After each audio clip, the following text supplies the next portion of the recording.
अभी एनटीपीसी का जो आपने देखा था, सारे पेरेंट्स यहाँ खड़े थे, सभी ने अपनी मांग रखी थी। और मोहित चौकिन जी से जानना चाहेंगे कि इस बारे में उनकी क्या राय है। देखिए दिवाकर जी, ये बहुत बड़ा गंभीर विषय है कि विद्यालय को या तो बंद करने की साजिश है, और साजिश पूरी नज़र आ रही है। ये आज तो कह रहे हैं कि हम स्टेट गवर्नमेंट की तरफ शिफ्ट कर रहे हैं, कुछ दिनों बाद इनका फरमान आएगा कि हम इसे प्राइवेट हाथों में दे रहे हैं। अब बताइए, गरीब का बच्चा अगर पढ़ेगा जब तो इंडिया बढ़ेगा। इस पे आदरणीय मोदी साहब और देश के जो संसाधन मंत्री हैं आदरणीय धर्मेंद्र प्रधान साहब, उन्होंने संज्ञान नहीं लिया तो हम और मैं और हमारे साथ जितने भी पेरेंट्स थे, उनके साथ तमाम बच्चा दिल्ली के पार्लियामेंट के सामने बैठ के अपने एजुकेशन के लिए, अपने हक के लिए लड़ाई लड़ेगा। एक एक बच्चा, एक एक माँ बाप वहाँ पे जाएगा और उनको बताएगा कि शिक्षा का अधिकार जो हमारा है उसके साथ छीन झपटी ना करो, हमें स्कूल चाहिए, स्कूल चाहिए, स्कूल चाहिए। मैं तो आज कहता हूँ और अभी आह्वान करता हूँ कि इसमें एक एक पेरेंट्स जिसका बच्चे से स्कूल में पढ़ता है, वो नहीं, उसका पड़ोसी भी, अगर आप उस बच्चे से भी प्यार रखते हैं तो आपको इस आंदोलन में आना चाहिए और इस स्कूल को बचाना चाहिए।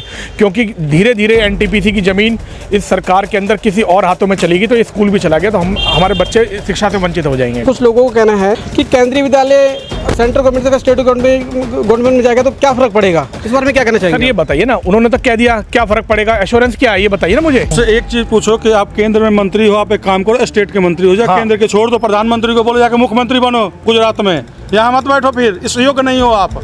ऐसे कैसे कर रहे हो? बिल्कुल, इनकी भावना बिल्कुल सही है और इनका कथन भी बिल्कुल ठीक है।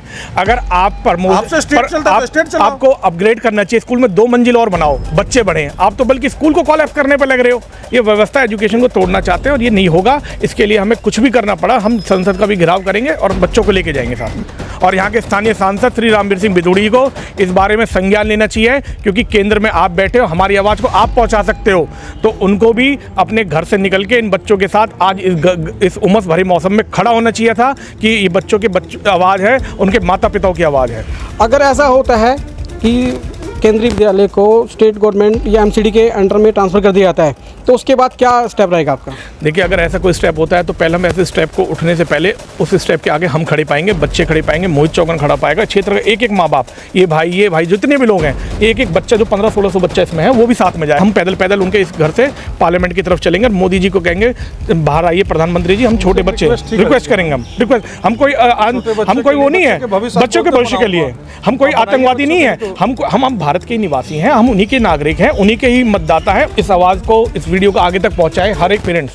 ये अकेले एक की लड़ाई नहीं है, ये 1600 के साथ साथ उन 1600 पड़ोसियों की लड़ाई है जिनका पड़ोसी का बच्चा इस स्कूल में पढ़ रहा है।